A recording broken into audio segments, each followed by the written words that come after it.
It's recording now? Yes, you can go ahead. Yes. Okay. Good afternoon to Dr. Faiz Ahmed. He has given us this time to actually demonstrate something which is very valuable, because most of the courses in GIS is actually priced. But since he has immense research analysis and research work that he has completed in this software, he always would like to share with the students the knowledge that he has acquired from the past years of research that he has done.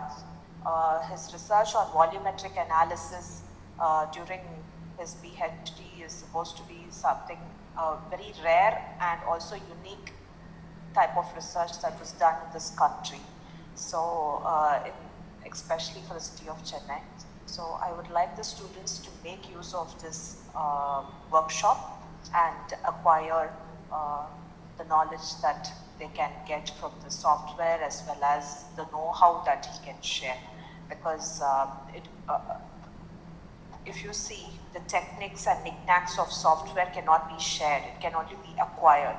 But when somebody is sharing, it is out of the research that they have done in that particular field. So it is very important that we make use of that and grow from there. So these are the fourth year students who are doing the course on town planning, and one such chapter is on GIS. So that is the reason we have invited you, since you're an expert in that. So I have a co-faculty of mine, architect Niveda Rabu. She is handling for the other section. So B section is handled by me and A section is handled by her. She is an urban designer and an architect, and she will also be coordinating this session. And over to you, Faiz, so you can take up the dais to demonstrate your skills. Thank you so much for coming. Thank you so much for giving the time, because you had a meeting at 2 to 2:30. Yes. Yeah. So because of the students, college time, we had to, he had to cancel this and come.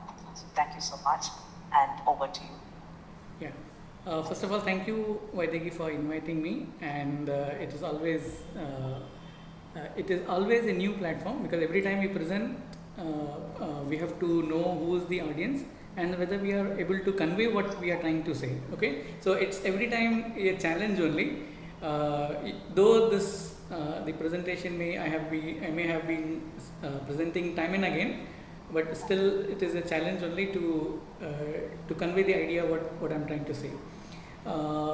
Yeah, and also Nivedita ma'am as well. Thank you for inviting me, and for the institute as well. Okay, so what I'll do is I'll just can I share the screen? Should we move ahead? Yeah. Yes. Please. Okay. Right. Yeah.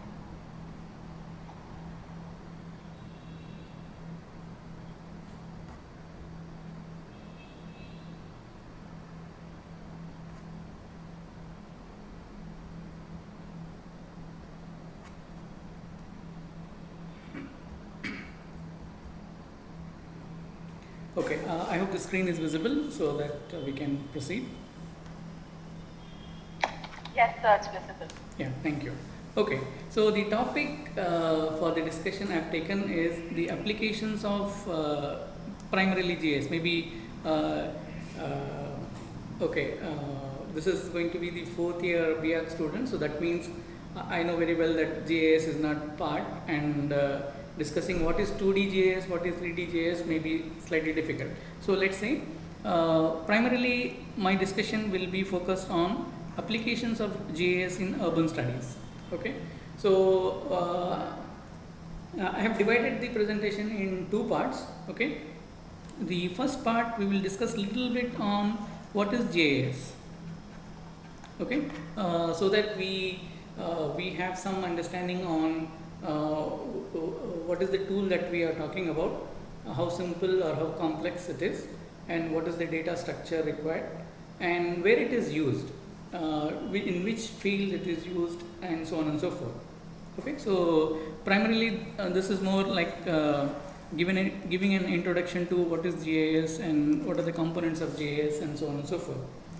Rest of the presentation, what I have put is I have put a series of work that where I have personally involved during my master's course, PhD, and also now what I'm trying to do and what we do in terms of project or in terms of research work. How GIS is used in urban studies and so on and so forth. So I'll try my best to keep as simple as possible so that it reaches out the essence of the discussion, which is how we can use GIS in urban studies. Okay, so to begin with, so let's have some understanding on what are the fundamentals of GIS, and then we can go into the application side. Okay, what is GIS? It is actually a software. Okay, so just remember this so that we don't get disoriented or we don't get lost when we move further. Okay, it is just like it is just a software like other softwares. We have CAD and Max and Rhino and so on and so forth. This is another software, but this has got little speciality, which is why this is a very powerful and very extensively used. Okay, so it is a software system with capability of input, storage, manipulation, and analysis all in one package. Okay, if you see further, okay, if you see the definitions of GIS, where it is used, and how many researchers have explained what is a GIS and how it can be used. If you see some underlining things will be there. Okay, it is always defined as a tool, a set of tools. Like I think probably many of you may be using Rhino, right? So Rhino, you have one platform, okay, for modeling and so on and so forth. For all the analysis, you have to plug into some additional plugins, right? Additional apps, so that you can do, let's say, solar shading, energy analysis, or you do some landscape analysis, and XYZ. A number of tools are available, like Grasshopper or other such tools. Similarly, GIS is nothing but a collection of tools. Okay, we have a core software, okay, core database management platform, and some analytical component attached to it. Okay, so which can collect data, store data, and help in understanding the real world scenario. Okay, if you see the other definition, it can store the data as well. Okay, many of the information, for example, let us say straight away if I have to compare with CAD. Okay, what is the difference between CAD and GIS? We can do the same thing which we do in CAD in GIS. That is first part. Okay, drafting or digitization, so on and so forth. What is the difference? The difference is we can relate the GIS database with the actual real-time scenario or real-world scenario. That is the major difference between the CAD softwares and the GIS platform. Okay, and it is one of the most powerful and most commonly used decision support tool in almost all the field. I'll show you in the coming slides. This tool can be used for studying various aspects of not only architecture and planning, for any other domains as well. In my later part of the presentation, I'll show you exclusively on how GIS can be used for city planning, village development plan, from a layout plan to a master level, master planning work or regional planning work, and so on and so forth. Okay, so if you go further, okay, slightly little bit non-technically, how do we define GIS? It is nothing but a map, okay, a database with map. Okay, so in CAD what we can do, we can draft buildings, roads, all let's say all possible 2D drawings that we can do. Okay, in GIS the additional component or the associated attributes of the building is linked with the it's linked together. Okay, that's the major difference. Okay, so a map with a database, and it helps in visualization of real-time scenario, and it is as realistic as possible. Okay, so we can, it's not the real, we cannot recreate the natural setting in virtual environment as it is, but it is as close to the real setting. Okay, so what do? We have a real-time setting, or let's say real-time world. We try to digitize, and then we try to create a virtual environment, virtual built, virtual landform, virtual water network, virtual infrastructures, and so on and so forth, using this as a platform. Okay, so till here, let us say it is all mapping, making kind of a map. Okay, we are creating a map. Using this map, okay, how do we make some scientific decisions? Okay, that is not, this component is not there in any of the CAD systems at the moment. Okay, so that's the major difference between how do we understand a GIS tool versus CAD tool. Okay, so we can do a lot of scientific investigation based on the data set that we have created here in the first place. Okay, where do we apply this? I have just highlighted where we are concerned with, which some of the terminologies that we are familiar with. For example, it is used in urban planning and management, okay, zoning regulations, or maybe assessment of tax, and so on and so forth, and many more such applications that can be pertaining to city planning and management. GIS is used. In addition to that, the application of GIS is extended in environmental planning as well, where we can assess environmental risk, floodplains, environmental impact assessment of a region, and so on and so forth. It is used in political science as well. I'll show you some examples here. Okay, of course I'll show you some case studies which we have done here. I think plenty of case studies here, and one or two case studies, or one or two examples what we have done under environmental science aspect, particularly on, let's say, watershed management or environmental risk assessment, and so on and so forth. Okay, so this can also be used in other fields as well. For example, how do we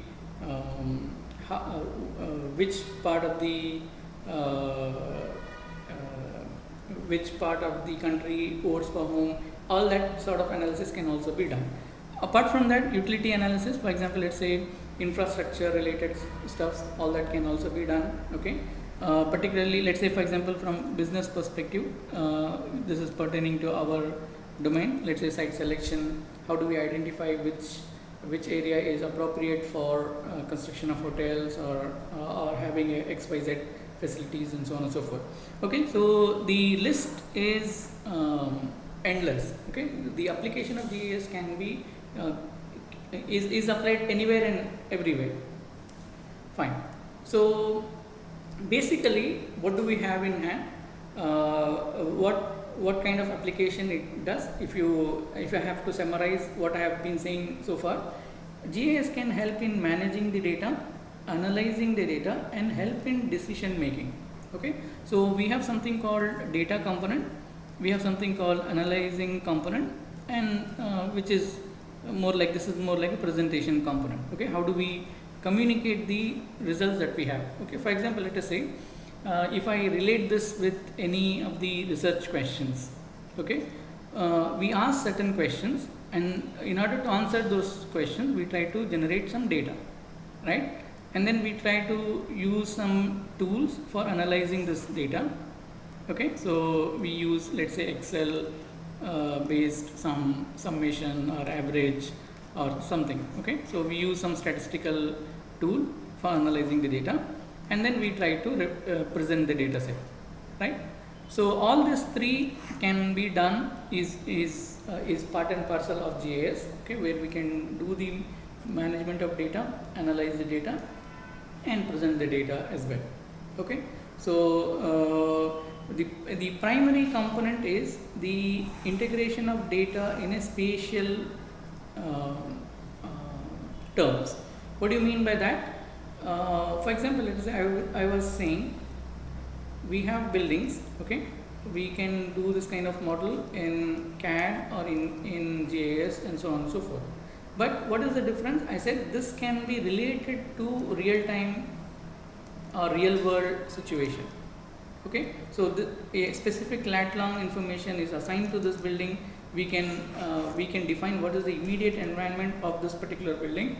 All that is facilitated using GIS tool as such. Okay, this is very briefly what is GIS and what GIS can do. Okay, in order to move further, we should have a data set in hand.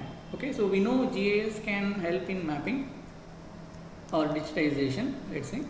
It can help in analysis, various forms of analysis. I'll show you in a little later slides as well. To do all this, what we need is the data set. Okay, so data can be of two types. Okay, one is called the attribute data. Okay, and then we have something called spatial data. What is the difference? What do you mean by attribute data and what do you mean by spatial data? These are the two basic things. If you understand, all other things can be extrapolated based on this understanding. Okay, so for example, let's say we are trying to digitize a road in Chennai. Okay, so what we can do is we have only information that this is a line component. Okay, this is what we can do in CAD. Can we say that this line is nothing but a road which is of 30 meter wide road, and the name of the road is XYZ, and the quality of the road is XYZ? Can we do that here in CAD? We can't do that. But in GIS, what we can do is, in addition to creating this line or the set of lines or polygons or point, we can also say that okay, this line is nothing but a road which is 30 meter wide, which has been finished in XYZ. It has got an aspect ratio of XYZ. Okay, you can add as many number of attributes as possible. Okay, so what is an attribute? Attribute is nothing but the features, the secondary information about the particular feature. Okay, for example, in this case, road. Fine. So this is first set of data, powerful information which is not possible in CAD system. Okay, so whereas GIS facilitates this kind of information, can be associated with each of the elements we do. Okay. Second part of the data set that we should understand is the spatial data. Okay, one is, let us say, although we say this is the road, okay, and the length of the road is this much, width of the road is this much, and you can build, let's say, FSI, maybe not directly FSI, maybe the quality of road. Okay, but still it does not say where is it located. This can be here in Chennai, it can be in Vijayawada, it can be Delhi, right? So this association, okay, the associating this line with the real time scenario can also be done in GIS, which is nothing but the spatial component. Okay, this is called spatial data.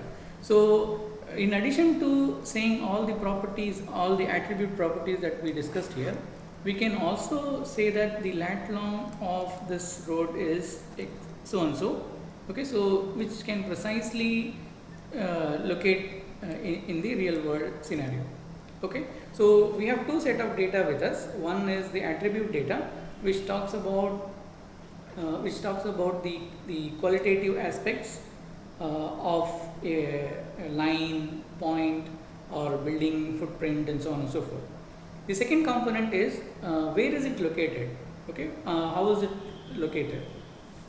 That spatial component is also given here, which in a technical way These are called georeferencing, and so on and so forth. Or if you have to quickly grasp this idea, you can say that we use GPS systems, right? We say that okay, I suddenly you went to a new place and we want to bring one of our friends to, let's say, this place. What we do, we just say quickly share the location. What is sharing location? Sharing location is precisely saying, okay, I am located in XYZ direction, XYZ location, which is nothing but lat-long information, and someone from who is far away, he can just manipulate, and then he can reach using this lat-long information. Okay, so which is nothing but the real-time location. So this kind of information can also be is possible in GIS. Okay, that's why this tool is so powerful. Okay, that's the second part of the data. The entire data can be actually divided into vector or raster data. Okay, vector is nothing but all lines, points, building footprint, which is nothing but polygon, water body, shape of the water body, which is again polygon, so on and so forth. Okay, raster is image based. Okay, I'll just show you some example so that this is also clear. Okay, vector data can be point. It can be point. For example, where do we use point? Let's say you have you use this primarily for location. Okay, let's say this is XYZ city.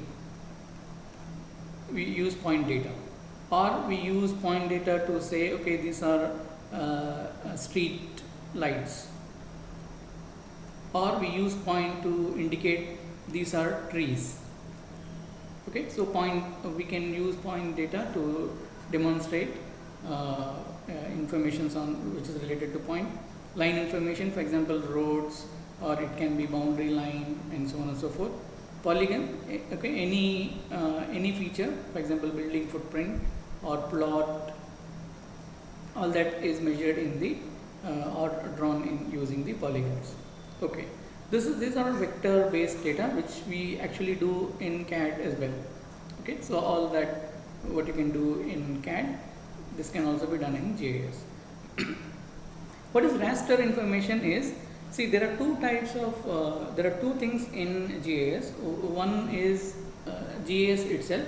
There is associated, or there is parallel processing, something called remote sensing. Normally, when you look for books, you will find primarily most of the time books on remote sensing and GIS. Okay, or GIS and remote sensing. Okay, it's both goes hand in hand. Okay, so what do you mean by remote sensing data? Is we observe the Earth surface. We observe the Earth surface using satellite information. Okay, and that information can be read, analyzed, manipulated in GIS platform. Okay, so for example, let us say here you have an image. I think I have one more image. Yes, this is better.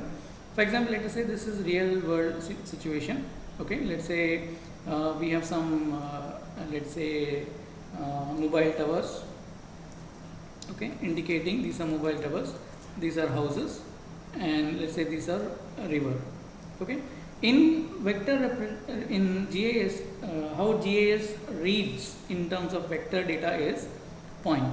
Okay, when you say point, okay, this can be this is not point.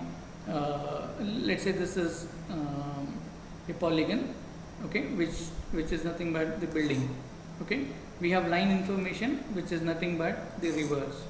Okay, we have point information, which is nothing but maybe the towers and so on and so forth. Okay, so vector data set can have point, line, plane, and so on and so forth.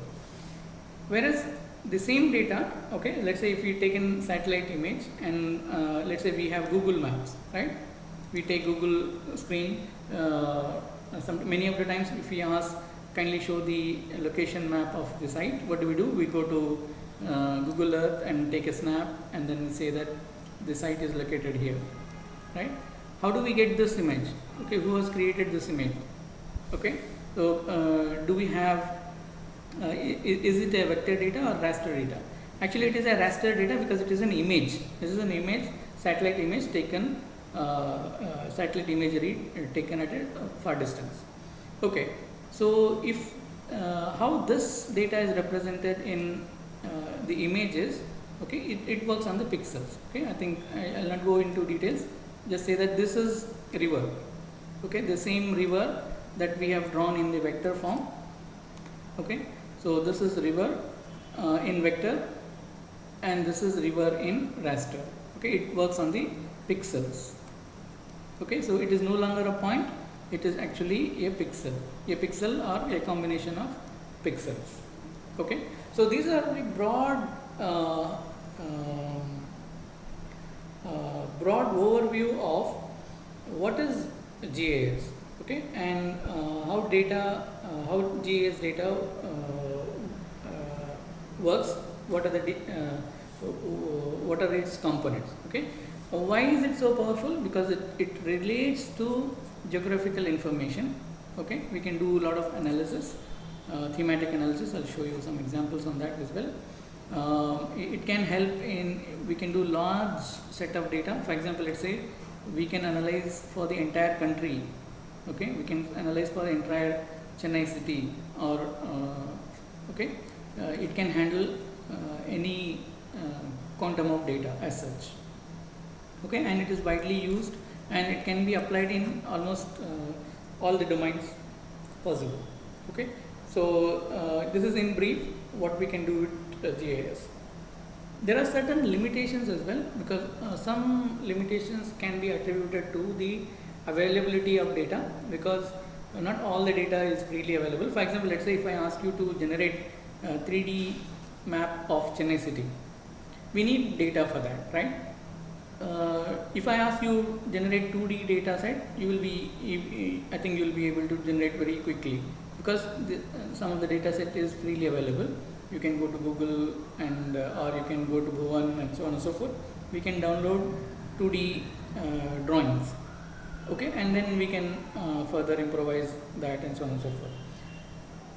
But we don't have open source data for all aspects. For example, even for 3D we don't have data. We have to create data. That's one limitation. The second is the learning curve can be large. It is long because there are hundreds and thousands of analysis attached integrated with the GIS tool. Okay, which will take longer time for us to explore. Okay, for example, let us say I have been using GIS for maybe now, let's say more than 12 years. Okay, but still I know probably I can say some maybe 5% of, maybe 5 or 10% of GIS I'm comfortable with. There are other things which I don't know ABCD of it. Okay, so there are so many things that can be done, which it can be stopped. Yeah, one second. Okay, I don't know where was I. Maybe I can quickly summarize then. In that case, let's go back to the first component. See, I said GIS. Okay, it has two components. Okay, one, whatever we do in CAD. Okay, plus the data that we can relate with the real-time system. Okay, we can connect whatever attribute data that is there, okay, with the drawings that we have with us. Okay, that's why it is kind of a powerful system. It can run both vector based analysis. It can also run raster based analysis as well. For example, let us say Photoshop is primarily raster based, right? So let's say in design we can do more of vector based drawings. So in order to understand GIS, certain things has to be we need to be familiar with. Okay, how the data is procured. Okay, what are the different analysis that we can do, fine, and how do we use this data set for a particular analytical purpose. Okay, these three we can keep in mind. Okay, that's why the GIS is called as a decision support tool.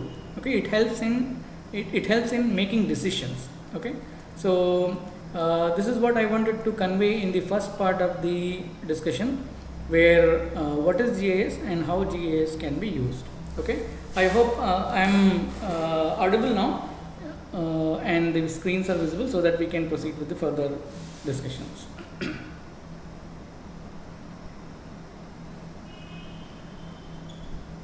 Is it fine? Can we proceed further?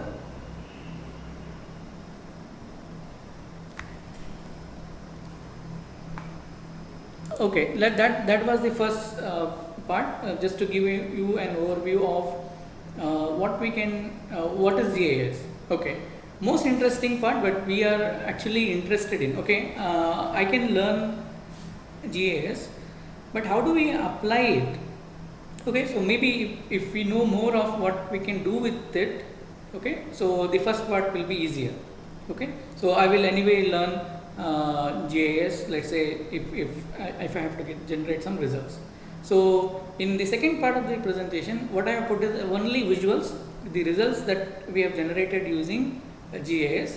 I'll explain you how this can be done, what other things can be done, or how it can be applied especially for the urban studies. Okay, so for example, let's say I have taken for example, let's say planning work. Layout planning is one such exercise that where we can use GIS. Okay, where we use GIS as well. Many times what happens is we do site planning work. Okay, site planning work is restricted, probably let's say 1 acre or 2 acres of site, or maybe let's say 10 acres of site, maybe little more than that. Okay, but if you have to design a neighborhood itself, okay, which is running in let's say 0.5 square kilometers by 0.5 square kilometers, or 1 square kilometer by 1 square kilometer. Okay, so data handling will be difficult in the CAD tool. Whereas GIS can help in making things easier for us. Okay, so one of the applications where we can use where we have used extensively GIS is to create layouts like this. Okay, these are just indicative figures that I have taken. The same thing, extended one. For example, let's say this is a part of a village. Okay, and this is supposed to be the study area. Okay, and we have to come out with some layout for this particular development. Okay, so of course this can be done in CAD. Okay, but the problem is to what extent. Okay, maybe like I said, if the area of the layout is smaller, we will be able to manage things in CAD, but still we will not be able to do any further analysis using the only 2D information that we have in CAD. Okay, we need associated attributes, like for example, let's say this is residential. Okay, what is the proximity of residential units with, let's say, community facilities, whether all the layouts here are accessible, whether they are equally accessible to common facilities or not. Okay, let's say if I have to work out, let's say emergency route, some fire has happened here, I want to know whether what is the easiest way to reach out this particular house. Okay, what is the shortest path? All that analysis we can't do in CAD. Okay, so these are possible in GIS platform. Okay, so probably this is one of the smallest scale in which GIS can be applied for making decisions. Okay, GIS can also be applied for studying other aspects. Okay, if you remember, I have used a word called thematic maps in the first part of the discussion. What are thematic maps? For example, let us say this is one of the blocks in Chennai only, closer to not Chennai, Chengalpet. for example, let's say we have census information. Okay, everybody probably is aware of what is census, what are the information that is available in census data. Okay, for example, let us say I want to know how many male and female people, what is the composition of male and female in the in this entire block, or in, let's say, in this entire district. Maybe if you are not able to understand block, let's say this is a district, okay, and this is one of the villages that is there in the district, okay, and I want to know which district is highly populated, which district is least populated, or let's say I want to know which district in which of the villages in which of the villages the literacy level is high, okay, or let's say in our terminology, let's say in which of the villages the land value is high, or which is more suitable for XYZ activity, so on and so forth. All this can be analyzed using GIS, which is actually called thematic mapping. Okay, these are called thematic maps. We have a base map, we give an attribute information to this to analyze. For example, let us say I think this is based on the number of facilities available for a particular locality. It can be for literacy, it can be for age. We can work out male female population, size of the workforce, all that. Okay, all thematic maps can be prepared using this, can be generated using GIS. Okay, this is again one of the fundamental analysis that we can do using GIS. Okay, let us say we have certain idea in hand. Let's say we have we have developed a conceptual idea in hand. Okay, we wanted to improve this. Let's say this is a layout, and we wanted to improve this layout for sustainability. Okay, we want this layout to be energy efficient. Okay, so we have certain objectives in hand, and we want to evaluate whether this layout is satisfying these benchmarks or not. Okay, so for that also we can use GIS specifically for evaluating the layouts that we have prepared. Okay, I'll show you a little more examples on specifically on how do we address this issue of objective in GIS or through GIS. Okay, so it can be for sustainable development, social equality, physical infrastructure, XYZ, all that can be done. Okay, that was the smallest scale in which GIS can be applied. It can be applied for mapping of all the land uses. I think by now everybody must be aware of what is land use plan. Okay, how do we read land use plan, and so on and so forth. So this is one of the applications where, for example, let's say this is one of the villages where different types of crops have been identified and mapped based on the survey numbers. Okay, so all the residential, all the part that is here is all residential layouts. Okay, each color represents a specific use, right? So how do we prepare this? Again, GIS can give you a lot of leverage in making such plans. Okay, not only about the parcels which is in polygon, we can also map the water lines, which is again polyline, or it can be individual buildings and so on and so forth. Okay, so we can use GIS for preparing this kind of maps as well. Okay, we have Government of India has given a project, is one of the flagship program of Government of India, Ministry of Education, where they promote a project called Unnat Bharat Abhiyan. Okay, so what is the idea of this project is, let's say for example, this is one of the institute, we can adapt 5 villages around this institute, okay, and map the resources of the surrounding 5 villages. Okay, so this is one of the initiatives under Unnat Bharat Abhiyan, and we are also I'm also part of this program, where what we have done is we have identified surrounding five. There are many villages. We have identified the closest five villages, and we have mapped all the existing residential, commercial activities, croplands, non-croplands, open land, water bodies, all the possible land use that we can think of: residential, commercial, mixed use, industrial, recreational, utilities, agriculture, so on and so forth. Okay, so this is again one of the applications that this is kind of the same extended version of the same. Mapping is one such exercise that can be done for using GIS. Okay.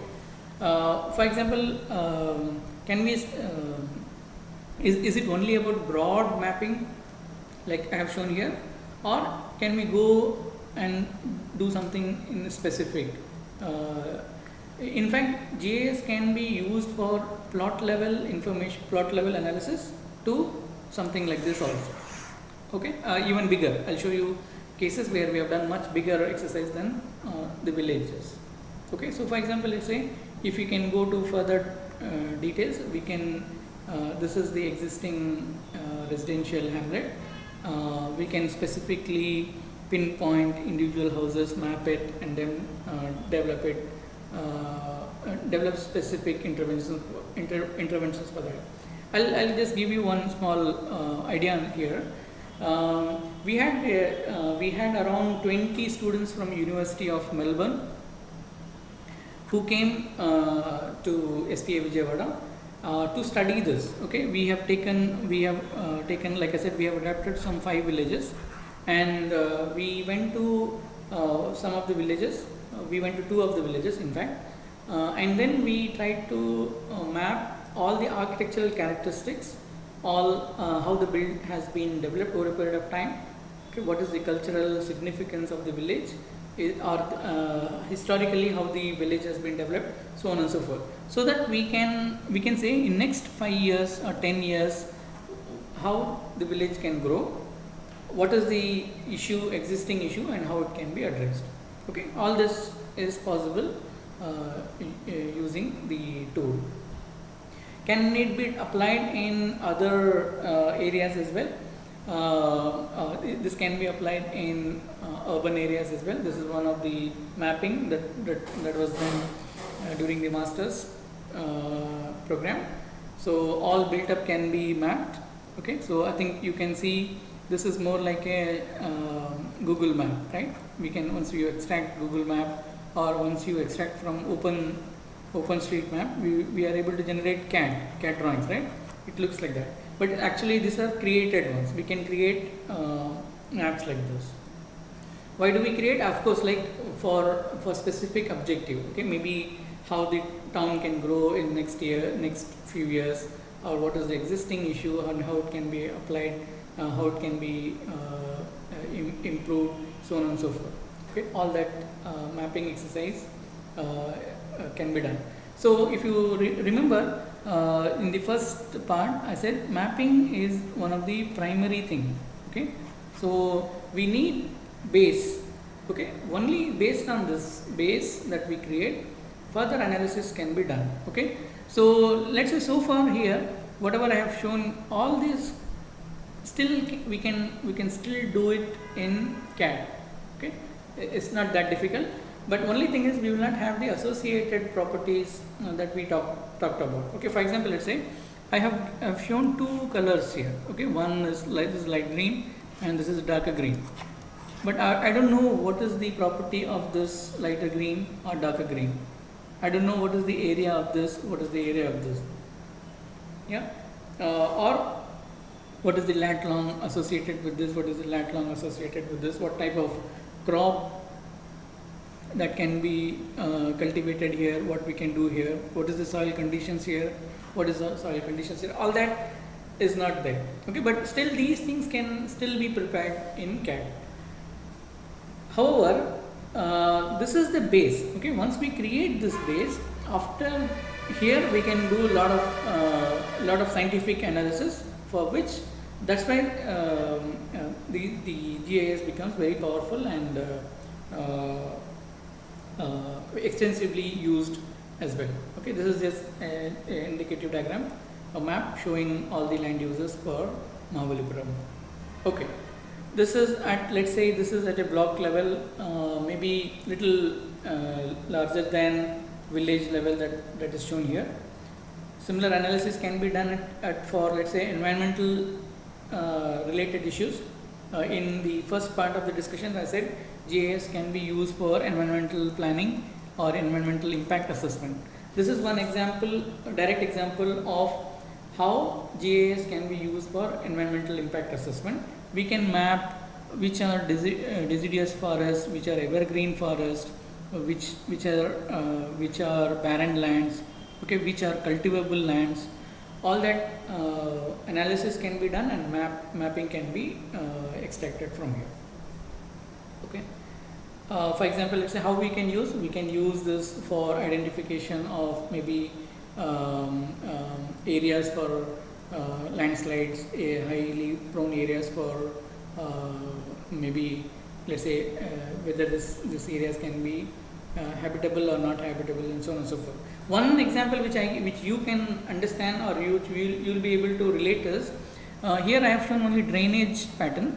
Okay, one of the information that we extract is on the contours, right? Contours is something which we always look for.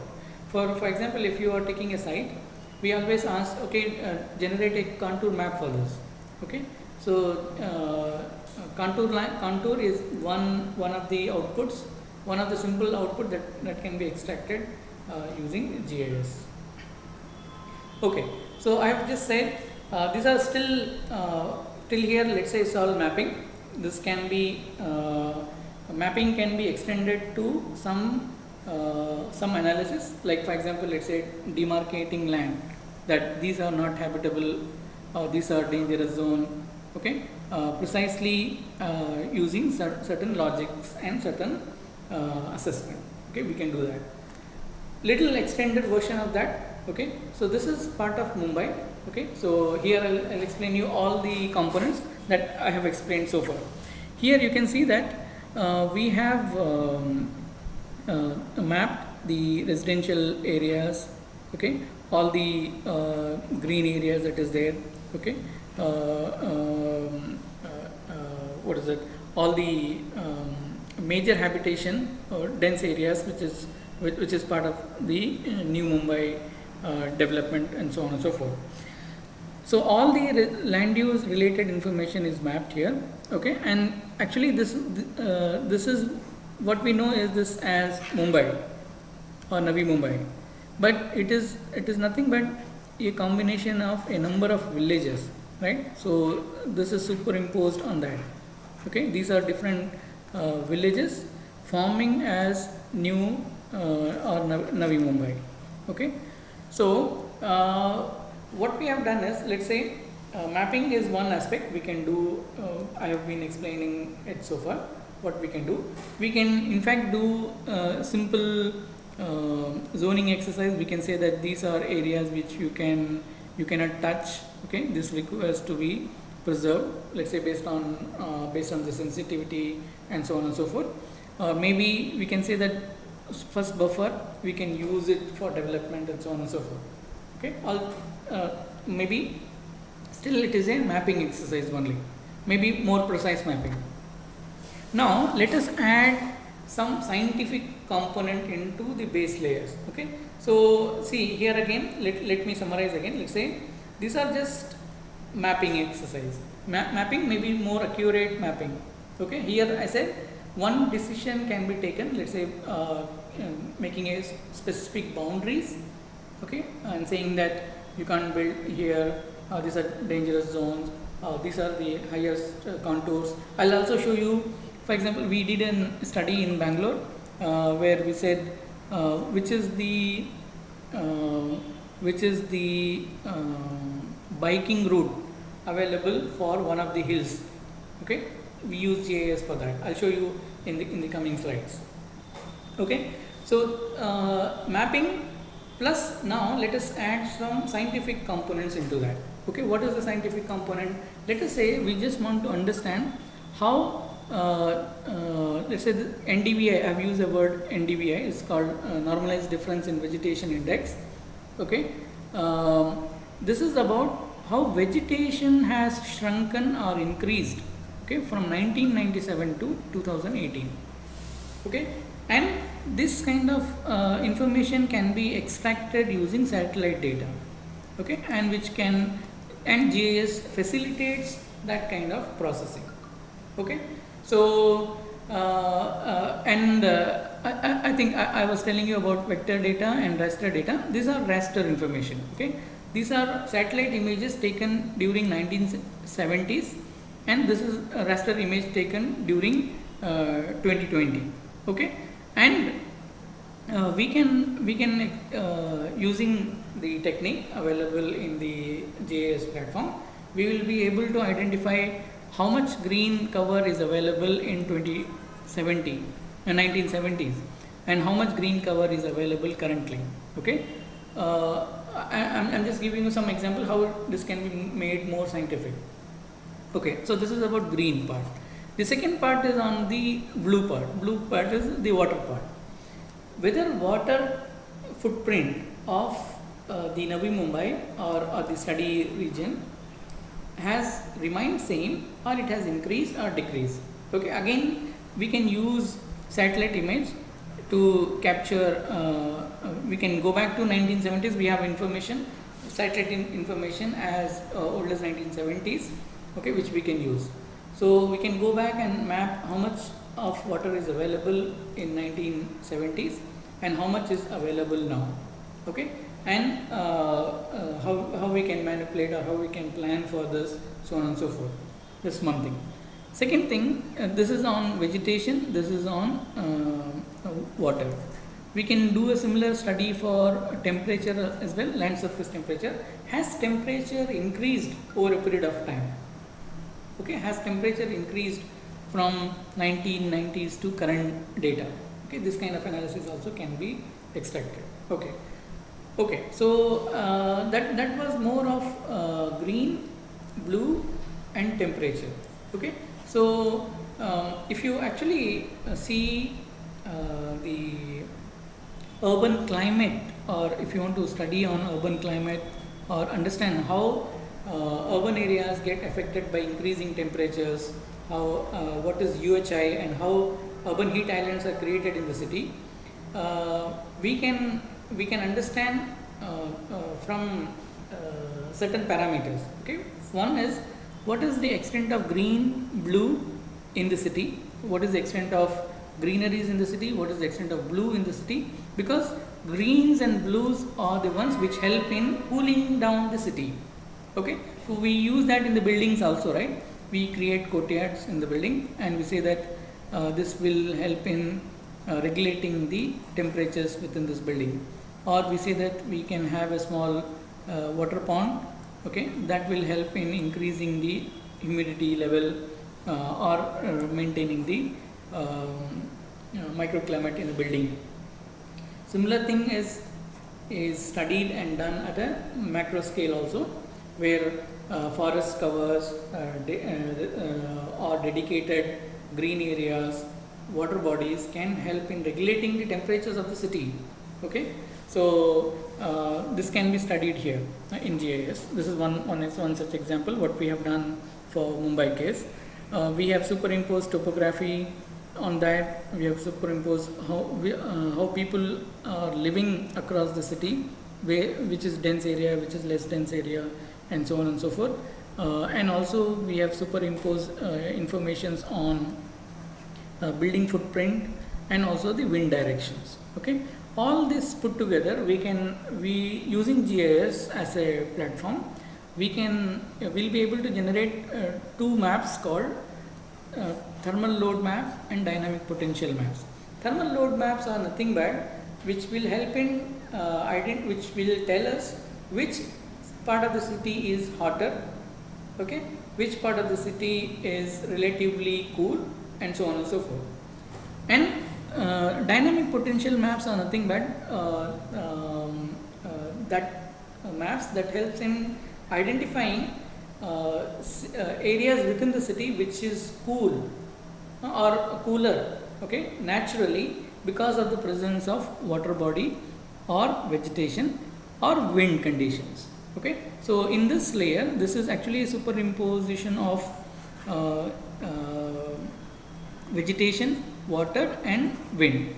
Okay, all these three as stacked as a layer to identify which is cooling island, okay, which part of the city is naturally cold,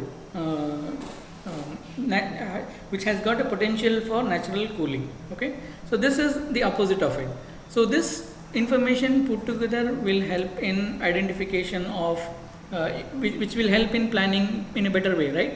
So we can tell which area should be planned and how the area should be planned and so on and so forth. Okay, so this analytical aspect of integrating mapping with scientific data set is possible in very much possible in GIS, and which that's why it makes it one of the powerful tools. Okay, so far I have just said primarily on what we can do in 2D, two-dimensional analysis. We have not seen any three-dimensional analysis as well. GIS can also be used for three-dimensional analysis as well.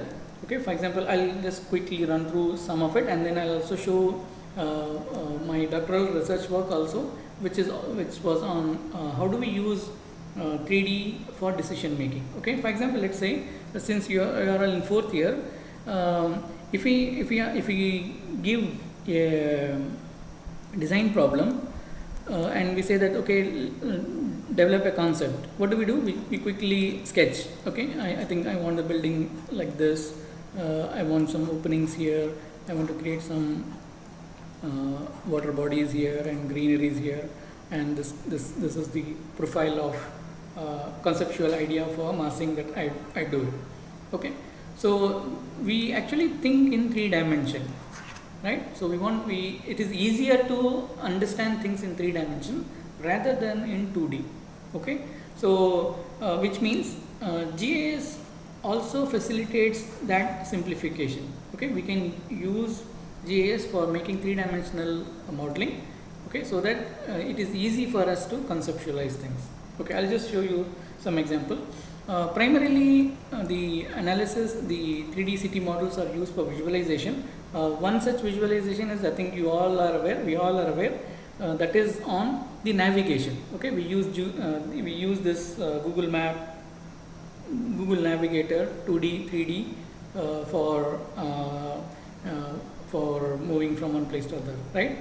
Apart from visualization, it can be used for example, visibility analysis. I told you in the beginning of this discussions also. Let's say your primary role is to decide on which of these site is more appropriate for a hotel building. Let's say, and the objective of that is to identify a location which will have more visibility to the town. Okay, so GIS has an inbuilt analytical capability. Okay, which will help, which can using that will be able to do visibility analysis. If I put a building here, what is the impact of this particular building on the surrounding, to what extent it will be visible, and which are kind of hindrances and so on and so forth. Okay, one such example. Second, we can use this for flooding. Okay, so for example, let us say I don't know, flooding is a 3D phenomena, right? Water I don't know to what extent water can raise, right? So it can just flow like this, or it can move up and then flow. So let's say if we have to know to what is the extent, to what height flood inundation can happen in a built environment. Okay, let's say you are designing a neighborhood and you want to know what is the intention of, what is the intent, what is the level of indentation that can happen. Okay, GIS can be used for doing this exercise. Or now we do use GIS for analyzing to what extent, okay, for example, let's say we have a railway corridor. Okay, we want to know what is the impact of this railway corridor on the neighborhood. Okay, again, sound is a three-dimensional phenomenon, right? It's not, does not, we can measure the sound in X, Y and Z also, right? So it is a three-dimensional phenomenon. So so the GIS can also be used for studying such purposes as well. Okay, I'll also show you one of my PhD student. Probably you know her, I guess. Let's see, when that slide comes, you will probably you will know. We did a study on how do we map sound in a park. Okay, how do we do mapping of a sound in a park? And again, there as well we use GIS for mapping the sound.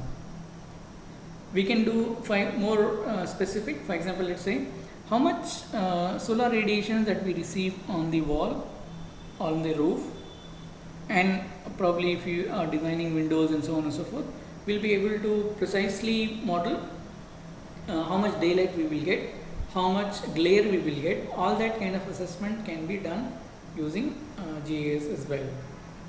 Okay, this is very basic things I've just put here. Apart from that, we can do for energy simulations. I'll just show you some examples on that as well. Visualization, we all know, visibility analysis and so on and so forth. There are n number of analysis that can be done using three-dimensional modeling as well. Okay, 3D city model is also one. Modeling itself is one such exercise. I'll give you a parallel also. It's not necessary that always it has to end up in let's say city planning or so. Let's say if you are making a game city, okay, we can hypothesize a city and we can model a city.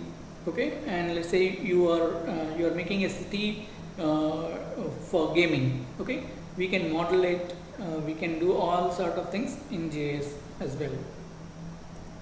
Okay, so I'll just highlight one part, okay, which I have done during my doctoral work, which is called volumetric density study. What is volumetric density study is, for example, let us say if we insert a building, or not insert, let's say if we build a building in a neighborhood, okay, this building is going to have an impact on the neighborhood, okay, and the vice versa as well. Okay, maybe in terms of, let's say in architectural terms, let us talk more of architectural terms. Let's say the kind of facades that we design, okay, let's say if it is more reflective facade, this will have an impact on increasing solar radiations in this neighborhood. Why? Because we have more reflected surface, this will create a problem for the immediate surrounding. Okay, or we have put up a 10-floor building, okay, it requires parking, it requires adequate parking. Do we have sufficient parking in this neighborhood, or we have to create new? Okay, so any intervention that we do in the city that has got an impact on the immediate surrounding, and the immediate surrounding has got an impact on the building we design. Okay, so how do we understand this balance? Okay, how do we understand this phenomena is what I have studied in my PhD work, and here which is actually called volumetric study. Okay, which is nothing but, let's say if you put up this building here, what is this the impact of insertion of this building on this neighborhood or in this layout. Okay, so one of my interests, why I was motivated to do something like this was, like I said in the beginning, if we ask you to give a conceptual layout for a design problem, what do? We will first try to sketch in 3 dimensions. Okay, we'll just quickly say, okay, this is how the building should look like, this is the architectural style that I want to follow, so on and so forth. So we actually think in 3 dimensions, right? So can we apply the same methodology for understanding city was one of my questions. it can be done. Okay, it can be done. It will help in more scientific decisions making. For example, this is I'll just show you some results that I have generated using this. Let's say this is part of Velachery. Okay, so what kind of information is required? Okay, if you go back to the first part, I said data requirement is primary thing here, right? What kind of data is required? For example, let's say this information we all know, we can generate, we can download from the Google Map.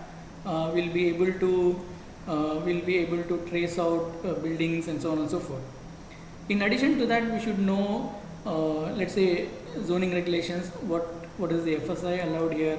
What is the height allowed here? How many number of buildings can be built? Okay, can we have residential layout only, residential activity only? Can we have commercials activity and so on and so forth? What is the setback required for this particular plot? All that can be mapped. All that becomes information for that. And also specifically on building, how many people are going to live there? Okay, what is the characteristics of the building, materials used? All that can be inserted here. Okay, and this is just a platform, one of the GIS platform where you can see how data is fed. Okay, okay. After creating the base, what kind of analysis can be done? Okay, like I said, mapping is major part. Mapping is one component that is one of the direct outputs of GIS. Okay, why GIS is powerful is not because of only mapping, because of the analysis that we can do using the mapping that we have done. Okay, for example, let's say we can do building use analysis, building diversity analysis, number of floors, XYZ, so on and so forth. I'll just show you quickly. For example, let's say for the same layout, for the same stretch, street, we were able to map all the building footprint. Okay, we were able to map the water supply line for that road. Okay, we already know how many people live there, and so on and so forth, and we already know how the water supply network is connected to the building. All that is mapped. Okay, so if I increase, okay, this is, let's say this is existing FSI of 1.5, okay, and how the network is connected. Okay, this is the main network and how individually the building is connected to the network. If I increase the FSI from 1.5, okay, 1.5 is the base. If it is increased to 2.5, okay, can we, what happens to this particular system? Okay, you can see that these buildings may not get adequate water if we increase the FSI from 1.5 to 2.5. Okay, increase FSI means, let's say, increase built and okay, if we add more buildings in this area, we will not be able to satisfy the water requirement. Okay, if we increase it to 4 times, okay, most of the area may not be able to satisfy, they will not be able to get the basic water supply requirements as well. This kind of complex analysis is possible using GIS, okay, 3D GIS specifically. Some more example I have done for Chennai. Okay, this is part of T Nagar. One part of T Nagar, where all the building footprints have been mapped. Okay, this is for 2013. Okay, all the building footprints of that particular town, for that particular area is mapped. We have also mapped which are residential, which are commercial, which are institutional, which is open space, and so on and so forth. What is the area of that, what is the percentage of coverage, and so on and so forth.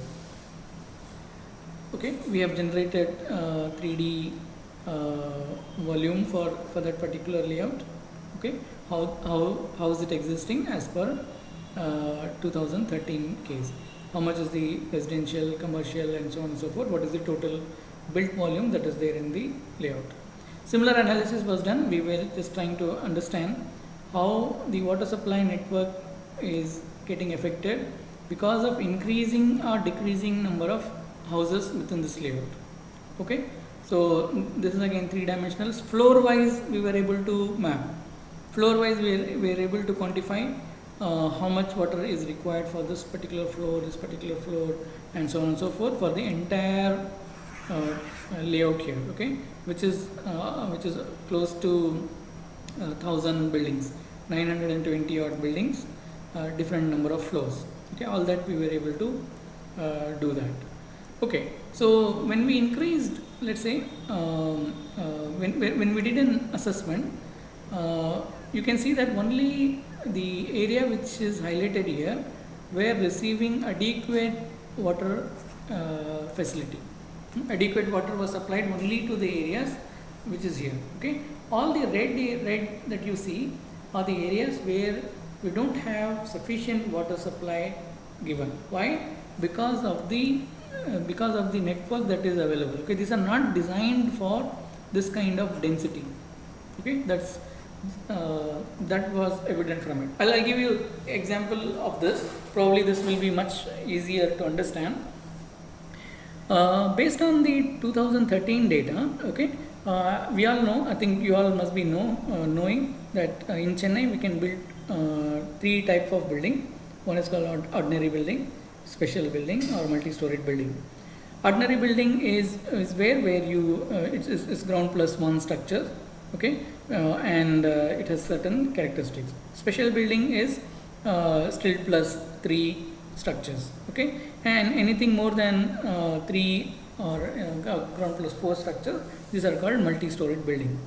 And as per the regulations of 2013, I think now, I don't know now what is there's a current revision, right? 2022 there was new master plan, and we don't know, I'm not aware of what is the current update in the building regulation.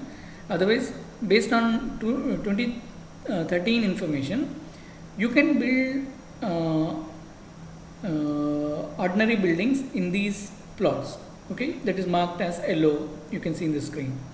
The blue lines, the blue buildings are the commercial buildings or buildings where you can have special buildings, which means stilt plus 3 can be built. And red ones are the ones where you can go for MSBs, multi-storied building can be done. This is as per, this should be as per the building bylaws. But what is actually there is something like this. Okay, so you have a multi-storied building in 6 meter wide road. Okay, you have multi-storied building here in 5.4 meters wide road. Okay, so you can imagine how much will be the stress on the infrastructure that is here. Okay, a plot where only, let's say, 5 or 6 people are supposed to live, now 50 or 60 people are living. Okay, so it is not only about 50-60 people living, it's about providing infrastructure for 50-60 people for this particular plot only.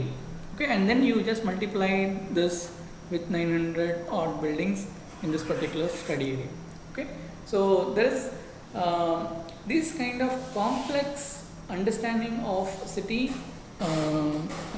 can be explored, can be understood using both 2 dimension and 3 dimensions as well. Okay, and GIS gives that particular platform. GIS gives that particular facility for doing this kind of research work. Okay, so this is what very briefly what I have been what I had done prior, and what I do, what I have done a little bit on in terms of project. Currently, most of my work is what I teach and the kind of studios that I am engaged in and the kind of research projects we are engaged in is primarily on understanding the applications of GIS in very different ways. Okay, so I'll just show you some of it where we have used GIS for specific research outcomes, specific research projects. Okay, for example, we did one study to understand what is the density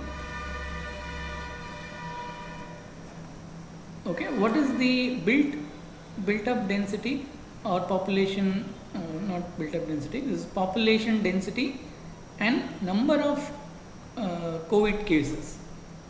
Okay, is there a relationship between how people are concentrated in one of the districts? This is actually the districts, all the districts of India, and population has been assigned to that as a thematic map. Okay, I was using the word thematic map in the initial cases as well. This is a thematic map showing population density of India. Okay, population density of India. High represents higher population density, and lighter color represents lesser density. Okay, and the boundary line that you see is a district. These are district level boundary information. Okay, and here what you see is number of cases. Okay, this is very self explanatory. Higher the size of the circle that you see, more number of cases is observed. Okay, this is based on first wave. Okay, that was actually slightly less, right? We all know that. I'm doing the second and third part as well. It's going on, but still not taken the shape of publication, but we are working on it. Okay, so this data is based on the first wave that we had in 2020. Okay, so so this is thematic map, population and number of cases. What kind of information that we can extract from it? We can identify which zone or which district is highly affected. Okay, and how is it spread? Okay, what is the chances of spreading into other districts based on the proximity of the existing potentially spreading districts. Okay, so this again we have used GIS extensively to understand how the spread of COVID cases and what is its relationship with the population density and how it can be understood for making a decision. Okay, that's one example. The second example, let's say we did a study on this is one of the common study which many of the architecture students are interested in, that is on informality, right? How do we address the issue of informality in housing? Okay, how do we address the informal settlements, their requirements? Okay, how do we upgrade the slum or low income housing and so on and so forth? We did a study to identify. This is the map that you see is the Vijayawada boundary map, Vijayawada Municipal Corporation's boundary, and the red patches that you see are the slums. Okay, slums that we have studied. We wanted to know these are only housing colonies. Okay, they don't have any activity. Okay, it is only for residing there. Okay, there is no economic activity there. For economic activity, all of them have to come to the city. Okay, this is the city code. Okay, all. In fact, we have taken only 4 or 5 slum areas, but there are 118 notified slums in the Vijayawada Municipal Corporation. Okay, and how where do people go for work? Okay, what is the proximity of their workplace? Okay, can we do something for them so that their expenditure can be reduced? For example, let's say somebody is earning only, let's say 300 rupees per day. Okay, and he should not spend, let's say 50 rupees or let's say even 100.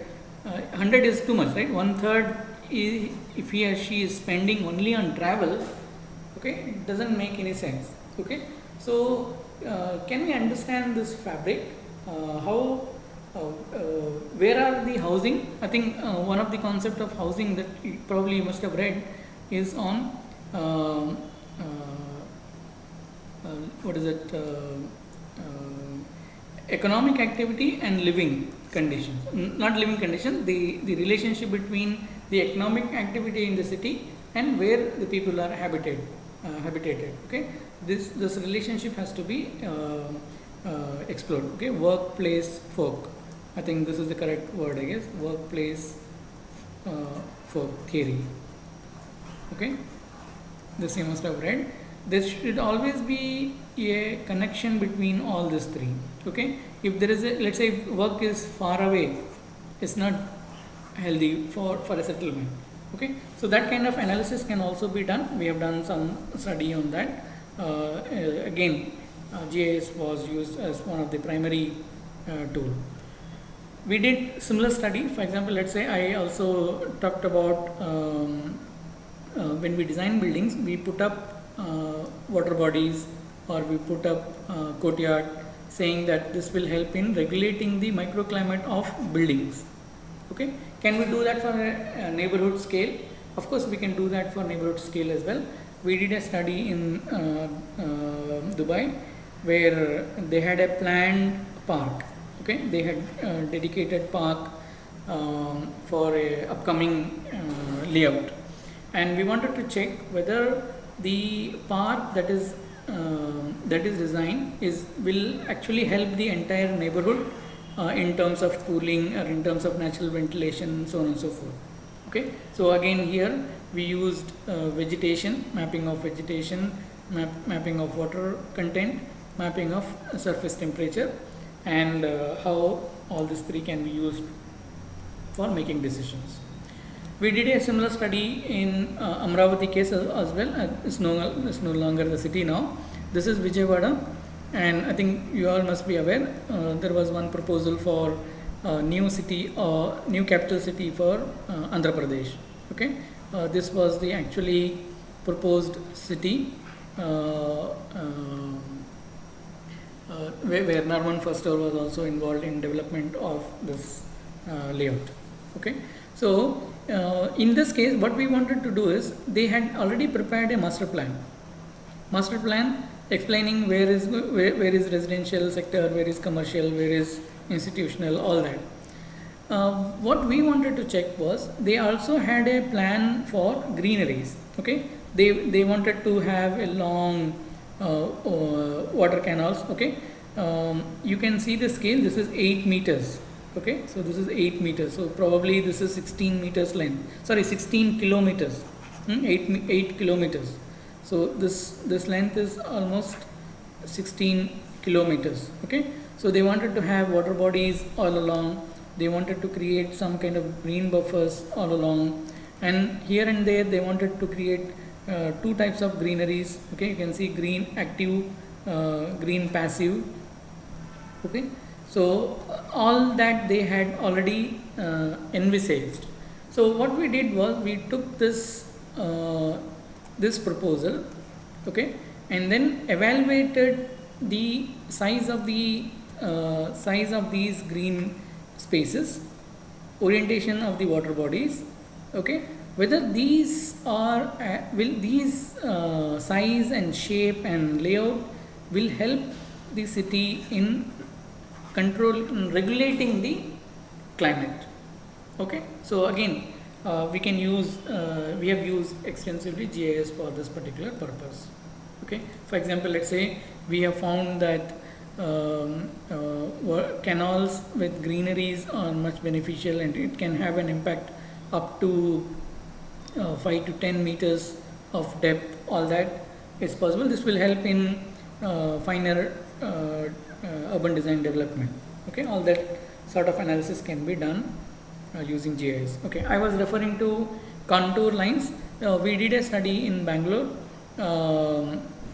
It's called Thuraihalli mountain, where we were exploring what is the most feasible biking trails that we can evolve for that particular mountain.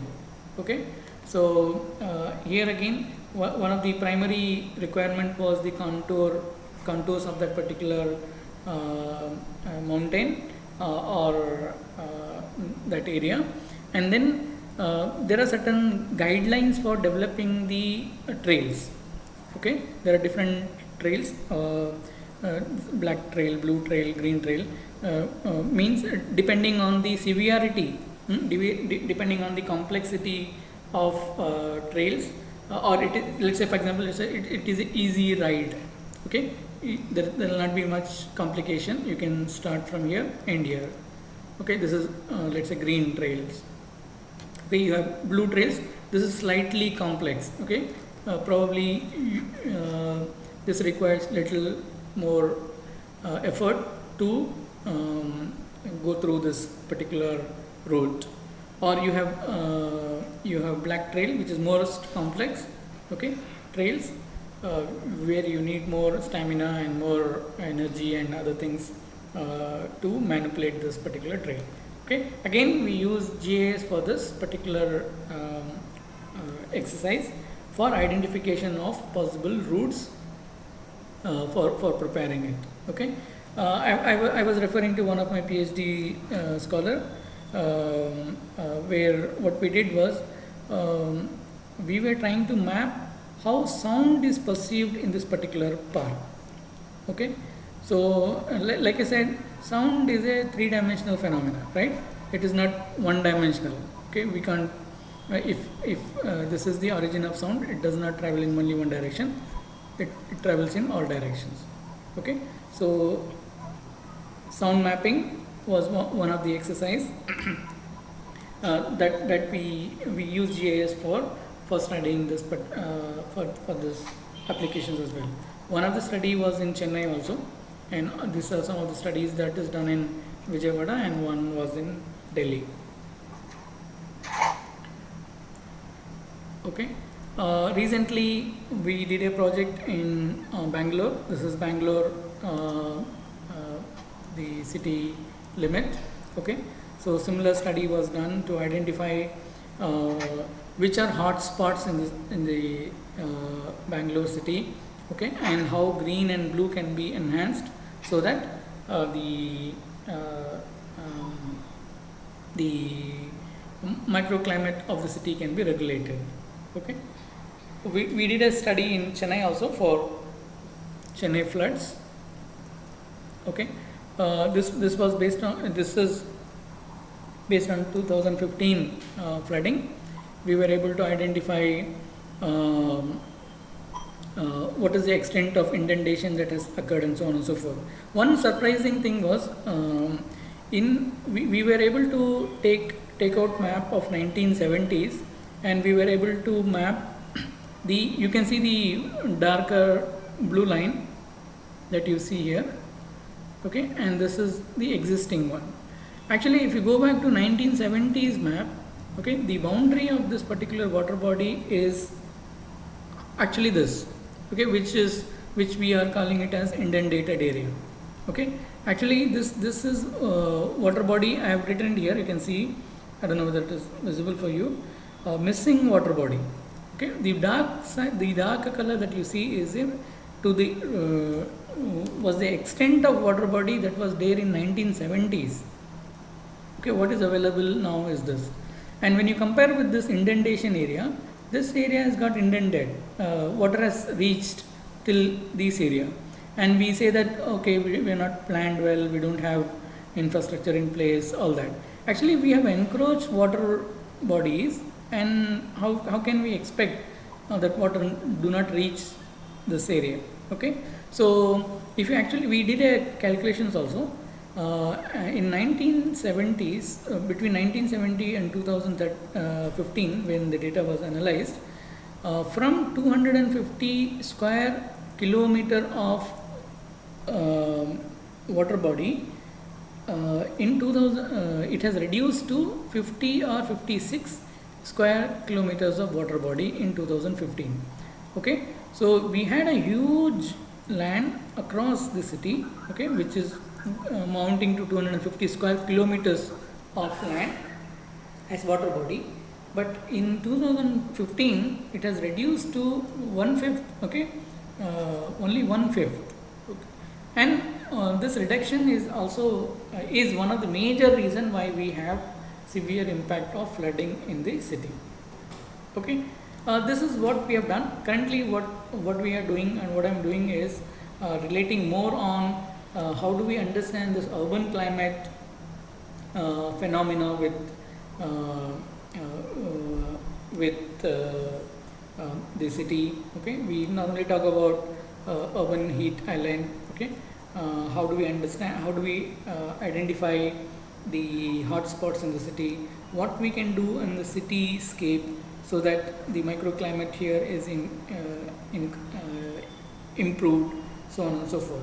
Okay, so again we need to know a little bit on what is the energy balance that takes place between built and the external condition, green and external condition, water and external condition. Only these three are the parameters which helps in balancing out what is the how the building is going to perform. Okay, so this is what primarily what I'm currently doing, and we can use different tools. Here again, why I'm saying this is GIS is the base for all this study. Okay, for example, this is one such output that we can relate. We can assess what is the outdoor thermal comfort. Okay, how people feel whether people will feel comfortable or not in this open area or not. Okay, so those kind of studies can also be done. We can in fact do urban heat islands, which part of the city is hotspot, and how water bodies in the city can help in maintaining or regulating the microclimate and so on and so forth. Okay, there are a number of applications that we can go into. I'll just show you one or two more examples which you can directly relate to buildings. For example, when we talk about let's say building analysis or building energy analysis, we say that okay, this building is energy efficient. Okay, this building is consuming more energy, and so on and so forth, and we have to depend on we have to encourage more of passive design, so on and so forth. Okay, so we can do this kind of analysis in the building level, right? We can, let's say this is the building, we can know we can model what is the U value of the wall, U value, what is the properties of the roof, and so on and so forth. We can model what is the properties of the glass, and so on and so forth, how much energy it can consume. Can we do that for a neighborhood scale? We can do that for neighborhood scale as well. Okay, so we have used again GIS for that. Okay, how do we use GIS? There is a technique called archetype. Okay, I'll not go into details of this as of now, but you can I'll just show you that this is the outcome generated using GIS. Okay, so the same layout, if you sometime back I showed you, this is T Nagar. Okay, we did an assessment on what is the energy consumption of individual buildings in this particular layout. Okay, and depending on the roof effective roof area of that particular fabric, okay, how much solar energy can be tapped and energy can be generated as well. Okay, and now we have specialized tools like urban weather generator, where again we need a GIS layer, okay, to do complex further analysis. I normally give an example that when we analyze a building, for example, let's say this is a building is analyzed for its opening, okay, whether heat is coming or light is coming or not, heat, whether we are able to prevent the heat or allow the heat to come in, what is the roof property, what is the wall property, and how it is connected to the external condition. Okay, this can be done at a building level. Similar analysis can be done at a cityscape level as well. Okay, same thing can be analyzed, and GIS becomes one of the tools for one of the connecting tools for such analysis. Okay, so I have put some examples here. For example, let's say we have climate information, temperature, humidity, solar radiations, and so on and so forth. We have something called morphological characteristics. I think I'll not go into this. Let's say you have building form, building, volume of building, all that, right? So what is the connecting tool for all this is GIS. Still, okay, uh, like I said, GIS can be used from for almost all the analysis that you can think of, okay, because it is that's how it is made, okay, and it can the application of it can be extended to any field that you can think of. Okay, that's all I have to say. If you have any questions, clarifications, I'll be happy to answer. Otherwise, that's all I have to say from my side.